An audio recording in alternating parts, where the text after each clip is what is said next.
The Anchor Hocking Glass Corporation brings you Crime Photographer.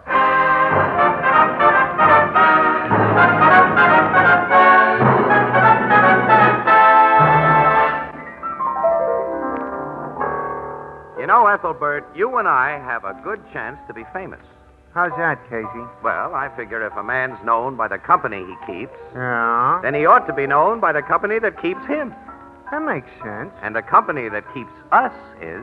Anchor Hocking, the most famous name in glass.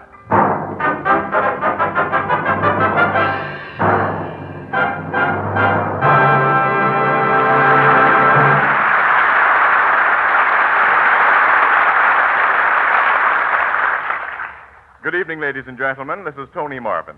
Every week at this time, the Anchor Hocking Glass Corporation of Lancaster, Ohio, and its more than 10,000 employees bring you another adventure of Casey, crime photographer, ace cameraman who covers the crime news of a great city. Written by Alonzo Dean Cole, our adventure for tonight, Photo of the Dead.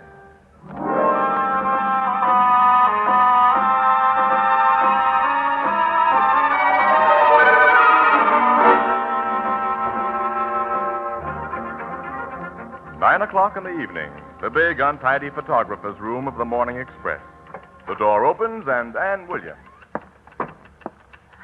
Gosh, it's hot, Casey. Let's go over to the Blue Note. Oh, Annie, I'd like to get out of this joint for a while, but Dad Phelan phoned about half an hour ago and said he wanted to see me. He's making a special trip down here. Dad Phelan? Sure, you met him. He runs a little stationery and cigar store Oh, uptown. yes, of course. He lost his wife last year, and That's he went right. to her funeral. Yeah, Aunt Maggie, her name was. Well, what does he want to see you about? Well, he said he wanted my advice about something. What? He didn't say. Well, there he is now. Hi, Dad. Oh, Casey, my boy. Hey, it's good to see you. It's Dad. always good to see you. You remember Annie Williams, don't Oh, you? of course. How are you, Miss Williams? Just fine, Mr. Phelan. Now, sit down, Dad. Thanks. I've got something to tell you, boy. Oh, what's on your mind? Casey, I've heard from Maggie. Huh? She's come back to me from the dead. Mr. Phelan. I've heard her voice, and she sent me her picture from the other world. Her picture. Boy, you know that after Maggie died, well, we'd been together for nearly 50 years, and I didn't know what to do with myself. I know. So I started to read books that told how the dead sometimes are able to communicate with the living. Books on psychic phenomena? Yes, Miss Williams, there's a bookshop on 12th Street, Jameson's, that has a lot of those books. Yeah, I've passed it. Yeah, very nice lady runs it. I went in there a lot. We got acquainted, and one day she told me about a man with remarkable powers. So you went to it. Yeah, and last Thursday night, a week ago, boy, Maggie spoke to me while I was there. What did this man charge you? He wouldn't take a penny. Huh? Here, Casey, look at this picture. You see what had happened? Above my right shoulder. Well, there's a ghostly face of a woman, Casey. Yeah. And it's Maggie's face. You recognize it, boy. Yes, yes. Casey, this picture couldn't have been made by a trick, could it? Maggie was really with me last night, wasn't she? Yes, sure she was with you, Dad. The photo's not a fake? You'd know. No, it's not a fake. So glad to hear you say that. Casey. Now, hold it, Annie. Say, Dad, what's the name of this man who took this shot? Well, it's kind of a funny name. Feda Narsi. He's an East Indian fella. It's one of those swamis, huh? Hey, he's a fine man. Oh, I'm sure of that. Where does he live? Well, he has a big house on Rankin Avenue, 142. Why? Well, I just wondered. Excuse me, Dad. Will you? Yeah. Hello, Casey speaking. Yeah. Okay, Burke, I'll be right up. That was City Desk calling, Dad. I'm sorry, I've got to rush upstairs. Go right ahead, boy. I'll be going. Anyway, you've told me what I wanted to know, and you've made me very happy. Well, I'm very glad. Good night, Miss Williams. Good night, Mr. Phelan. Good night to you, boy. And a million thanks. Good night, Dad. Casey, that photograph can't be on the level. Of course it isn't. It's a crude double exposure. That ghost face was taken from an old picture of Aunt Maggie that this Feda Narsi fella got hold of somewhere. Well, why didn't you tell the old man that? Oh, Annie, how could I? Dad wants to believe that this thing's on the level. He's happy tonight for the first time since his wife died. But, Annie, after I finish whatever assignment Burke has for me upstairs, I'm going to pay an unsocial call on Swami Feda Narsi.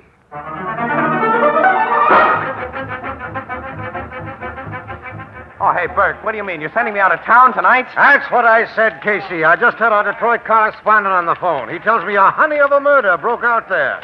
You may be gone 2 weeks, maybe a month. And I'm not going? Casey's on this job alone, Williams. You stay here. I'll take this to the cashier and get your expense money, Casey. Your train leaves in 45 minutes. Burke, I ought to see a guy tonight. Here. You can't. Get going, Casey. I want pictures from Detroit tomorrow. Okay. Well, Dad Phelan's been looking after himself for over 70 years. I guess he can do it without my help a few weeks longer.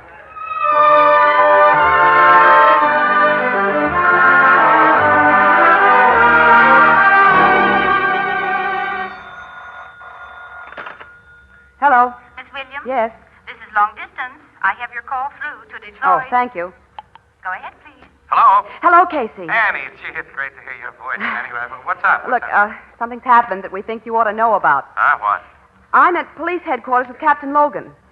A few hours ago, your friend, Dad Phelan, was found dead. Dad Phelan? Yes, Casey.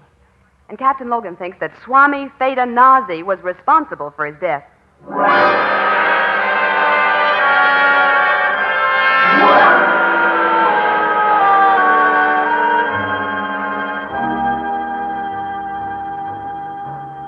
Well, come on, Logan. Let's have the dope on it. Al Phelan didn't open his store this morning, Casey. A cop on the beat got worried, broke in, and found your friend dead in the back room. He just died in his sleep, huh? Yeah. I talked to Miss Williams after she phoned you, Casey, and we pieced the thing together. Beside the old man's body was that spirit photograph of him and his wife. And in his pocket, we found a bank book that had apparently represented his life savings. The balance was only $21. But until 4 days after Miss Williams says he called on you with the express, the balance had been $6,021. The fake Swami got the 6,000. Yeah. The shock of losing his life savings and learning that the Swami was a fake was too much for him. The Swami gave him the usual routine. Yeah, racketeers of his type are all alike. After the victim is convinced he's in contact with the dead, he gets a spook message telling him to hand over some money, usually for an investment the ghost recommends. The dough was passed over in cash, and we cops can't do a thing. Logan, that Swami killed that old man just as surely as though he'd stuck a gun at his head and pulled the trigger. I know it, but he's not a murderer in the eyes of the law. We can't even prove him a thief. You question him? Naturally. He denied everything. Well, Logan, I'll talk to Swami Feda Narsi. It won't get you anywhere. Well, I'll see you later. Now, what are you going to do? Well, from what you say, there's only one thing I can do. Beat that guy to a pulp.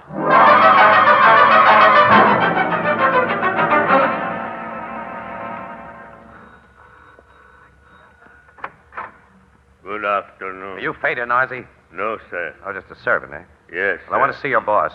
What is your name? Casey. You have appointment with the master? No.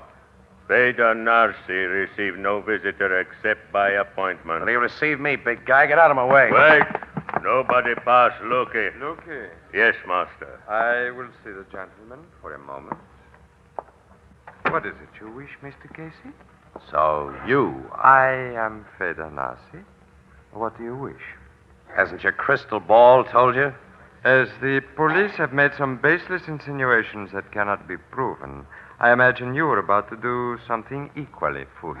Yeah.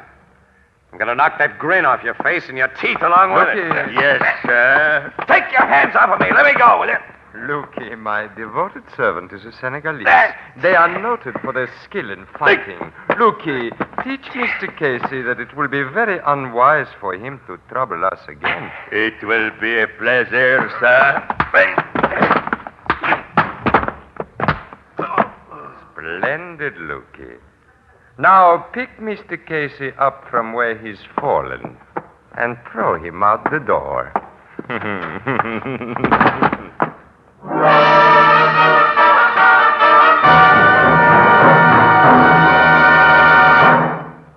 Our story will continue in just a moment. Here's a bargain, a real bargain. A big 9.5-inch pie plate made of beautiful Fire King oven glass, guaranteed for 2 years against oven breakage. Its highly polished surface is as smooth as a mirror, comes clean almost instantly. It's as attractive on your table as it is sturdy and practical in your kitchen. And here's the most important point of all.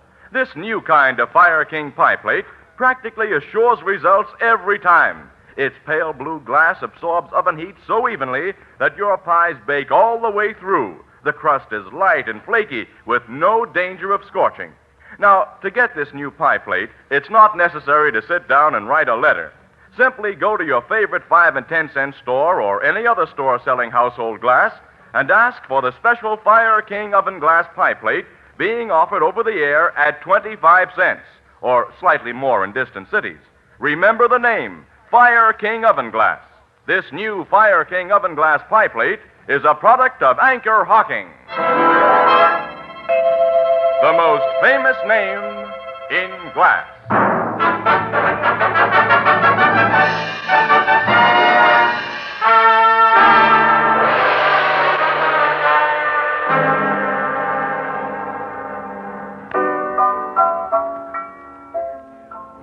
You're certainly a pretty picture, Casey. 2 black eyes, a lump on your jaw. You don't have to give me a bruise-by-bruise description of how I look, Ethelbert. I know how I Ethelbert, look. that big Senegalese prize fighter might have killed him. Oh. I know how you feel, pal, but you've gone at this thing all wrong. Rough stuff will get you nowhere. That's great. You got any suggestions? No. Captain Logan says there's nothing he can do, huh? Well, what can the cops do unless they can prove that Nazi got Mr. Phelan's money and got it under false pretense? Must be some way to get evidence. Why doesn't Logan detail one of his dicks to pose as a sucker and pass this Nazi a couple of marked bills? Well, that's been tried several times, but Nazi's too wise. Casey, Huh. I might be able to get the goods on Fata Nazi. But you? Yeah. No one would ever take me for a cop. I could go to Nazi and tell him I'd lost a sister, for instance. And I'd let him believe that I had some money, and he'd work his racket on me, and then I'd pass him marked bills, and we'd have him. Sure, it'd be a cinch, Casey. Oh, yeah. It'd be a complete bust, Oh, that's now what it'd why? be. Do you think anybody gets into Narzi's joint unless he knows who they are and all about them, Annie? You see, it's part of his racket to have the lowdown on people who come to him. Oh, you mean he'd look me up and find out I'm Ann Williams, who works for the Morning Express? Yeah, he sure would. Say, wait a minute. I've got an idea. What? Burke was telling me some of his recent family history a few days before I went to Detroit. He can give us the gimmick we need behind this thing. Burke? Your city editor? Yeah. Boy, and will he do it when he sees it as the build-up for an exclusive feature story. Annie, come on. We're talking to Burke right now.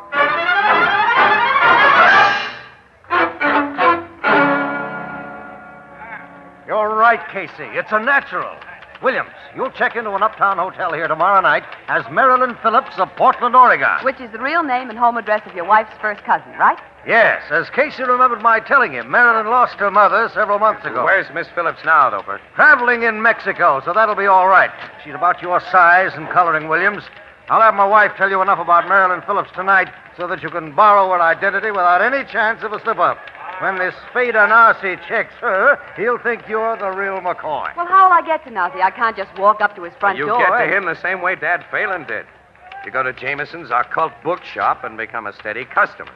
The old dame who runs the place is probably a shill for Nazi. Oh, I get it. I pose as a grief-stricken daughter with money and let her and him do the rest. That's the play. After you check into the hotel as Marilyn Phillips, you're not to come near this office, near your apartment, or with anyone you know till this job's finished. Wait a minute now, Burke. You mean... I mean especially that she can't go anywhere near you, Casey.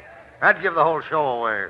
Oh, I didn't think of that. I'll see that you receive plenty of expense money, Williams. You'll report to me by phone. That's all. She can talk to me by phone, too. Well, what does she want to talk to you for? Yes. Why should I? Well, I thought I might be able to help or something.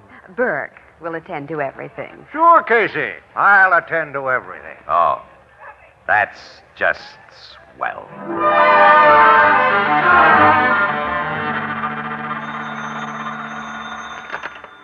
City desk, Burke speaking. It's me, Burke.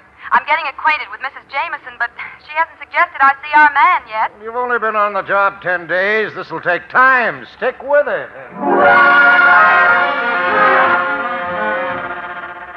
Casey, what on earth has happened to Miss Williams? It's almost 3 weeks since I seen her in here, and Miss Williams is away, Ethelbert. And who cares? Hey, you don't have to bite my head off. You've been coming in here for over a month now, Miss Phillips. I feel that I know you well enough to offer a suggestion that may soften your great sorrow. Well, the only thing that can help me, Mrs. Jameson, is if I could see my mother again or hear her voice. Well, perhaps you can. I know a remarkable man, Miss Phillips, a man of almost miraculous powers. His name is Theda Narcy.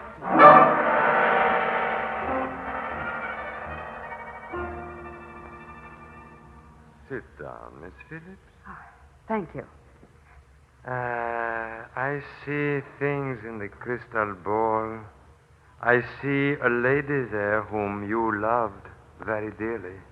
My mother? Yes. Her name was Alice. The woman who sent me here must have told you that. Be not hasty in your judgment, Miss Phillips. You were born October 4th, 1922. Your home was 47 Vista Road, Portland, Oregon. Your middle name is Celestine. Your mother's maiden name was McClintock. She's very close to you now, Miss Phillips.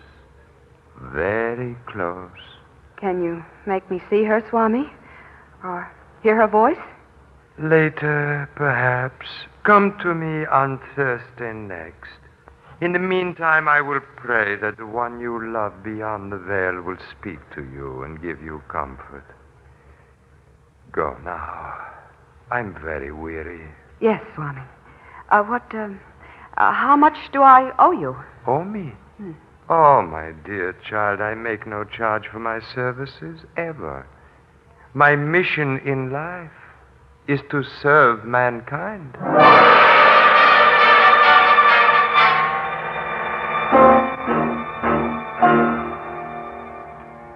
Oh, he merely gave you the old build-up today. Yes, Burke. Of course, someone in Portland sent him the information about Marilyn Phillips and her mother. Yeah, Birds and his racket have contacts all over. Call me again after you see him Thursday. Goodbye. Wait a minute, Burke. Huh? How's Casey? In very bad humor. Goodbye.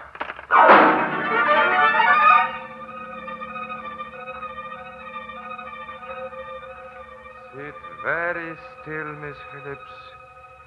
The psychic force is strong in me tonight. I feel the spirit presence of one who has passed beyond. You, think, Swami, that my mother... I cannot tell. I am sinking into trance. Hold my hands tightly. Look closely at the crystal, and soon you may hear the voice of the dead. It's so dark in here. Trance. I'm sinking into...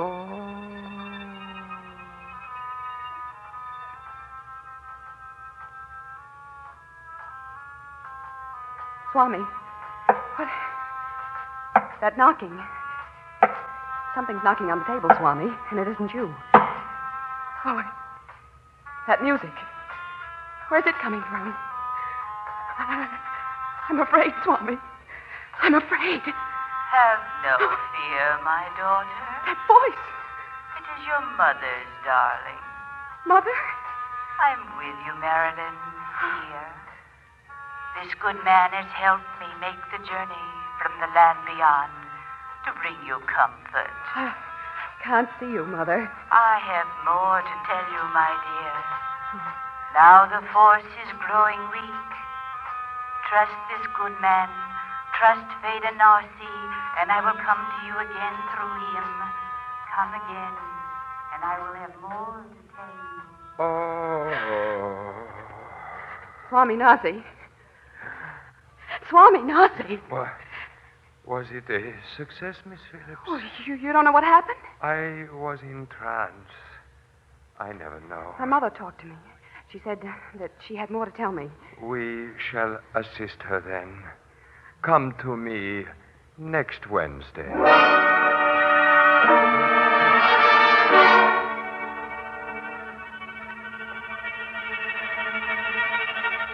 Hold my hands tightly, Miss Phillips. Yes, Swami. I am sinking into trance. Sinking into... Those knocks. And that music again. Mother, Yes, my darling. come closer and let me really see you. That is beyond my power, dear. I have but little time. I'm so worried about you, my child. Worried about me? I left you so little money when I passed behind the veil. You must have more, much more, and you shall have it. I will point the way. Tomorrow, take your money from the bank. Take my money from the bank. Give it to this good man, Faded Narcy. He will invest it for you. Invest it so it will be doubled, tripled in amount. When that is done, your mother will be happy. You will tell Fadenasi how to invest my money, Mother? I shall guide his every action. And I know all things, dear. Through him, I will make you rich. Promise, darling. Yes, Mother, yes. I'll bring Swami Nazi the money tomorrow. You've made me very happy. I must leave you now, darling. I must go.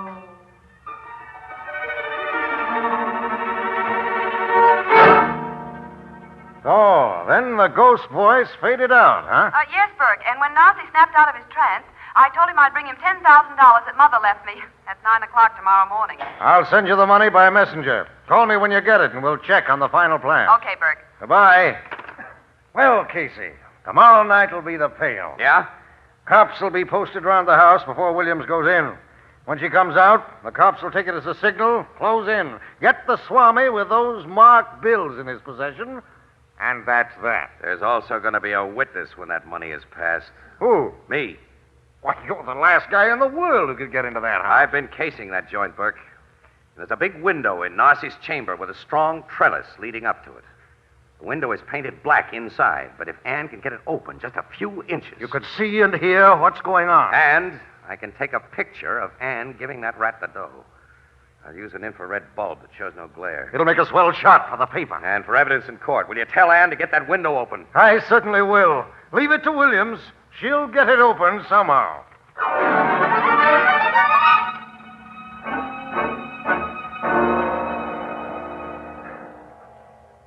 I've brought the money, Swami. Oh, yes, the money. You'll return it to me, and much more besides, as Mother said. Miss Phillips, through spirit guidance, I have made many fortunes for other people. I'm not interested in money myself. Oh, there's $10,000 here. All I have. Well, I will accept and invest it as a sacred trust. Here. Thank you. What was that? I didn't hear anything. We'll see. This window. So, Mr. Casey. Hello, Narcy. Step off that trellis and into this room with your camera. As you see, I have a gun. Yes, I see. Now close the window. Okay. I am always alert for frame-ups. Yes, the guy in your racket has to be. You will give me the film you just exposed? What good'll it do you? I saw you take the dough. Your testimony and that of Miss Phillips will be utterly valueless if the money cannot be found in my possession.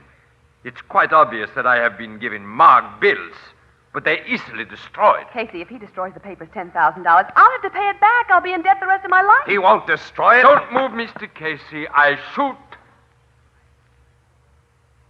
Now take the film from your camera and toss it into the copper bowl on this table. Okay. I place your marked money in the bowl with it. Now strike a match, Mr. Casey, and burn them. That gun makes you the boss. Oh, Casey, when we tell Burke you burned the papers and It money... is very probable that you will not be believed. There will be a large suspicion that you kept it for yourself. That doesn't bother me so much as the idea that you might beat this rap, Narcy. I shall beat it. Now strike a match and burn that evidence. Okay. Money and the film in this bowl beside your crystal ball. Right at you, Narcy. Knock the gun out of his hand. Get it, Annie, quick. Looky! That big prize fighter. Come here, Looky, help! That's the guy I want to see again. Take this gun. You'll need it. No, I won't. Looky! I am here, master. You weren't expecting that crystal ball in your face, were you? Now, that'll hold you. Now, Swami Nazi, would you like to gaze into your crystal ball? Or can you guess what's going to happen? Don't hit me. Don't hit me. This is for Dad Phelan. This for Annie. This one's for me. And now, Annie, you can bring in the cops.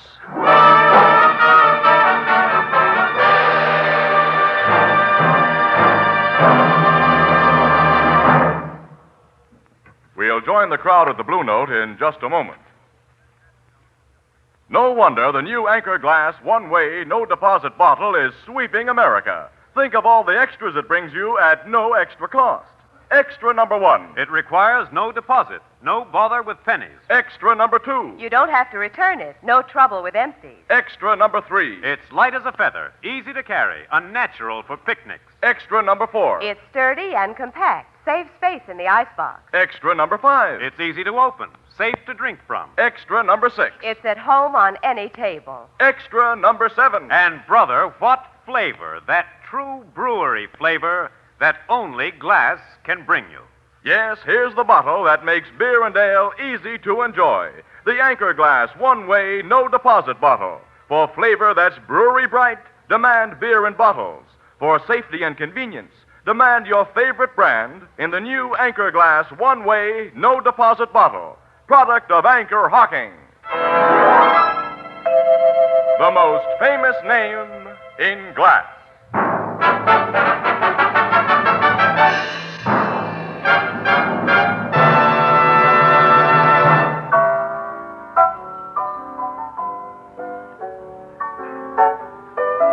Cops got the whole gang of them, huh, Casey? Yes, Ethelbert.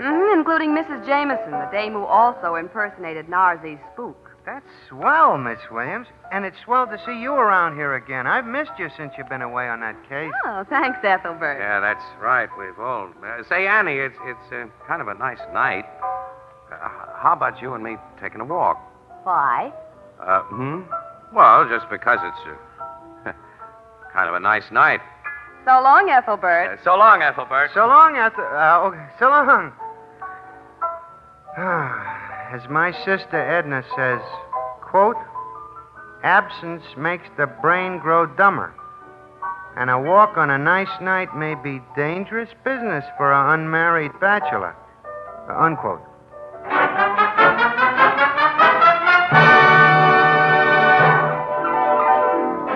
Crime Photographer, starring Stotts Cotsworth as Casey, is brought to you each Thursday by the Anchor Hocking Glass Corporation, makers of Fire King oven glass. Anchor glass containers, Anchor caps and closures. All products of Anchor Hocking, the most famous name in glass.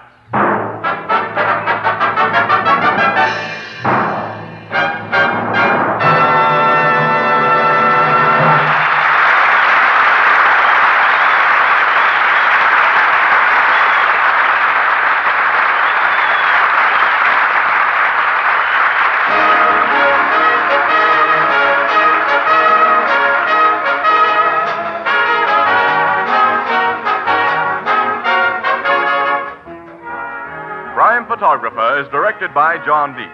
The original music is by Archie Blyer, and the program features Miss Jan Miner as Anne and John Gibson as Ethelbert. Herman Chittison is the Blue Note pianist. This is Tony Marvin saying goodnight for the Anchor Hocking Glass Corporation of Lancaster, Ohio, with offices in all principal cities of the United States and Canada. Thursday night on CBS is the biggest show in town.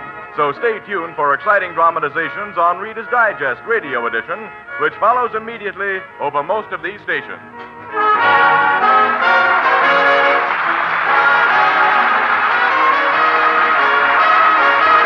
This is CBS, the Columbia Broadcasting System.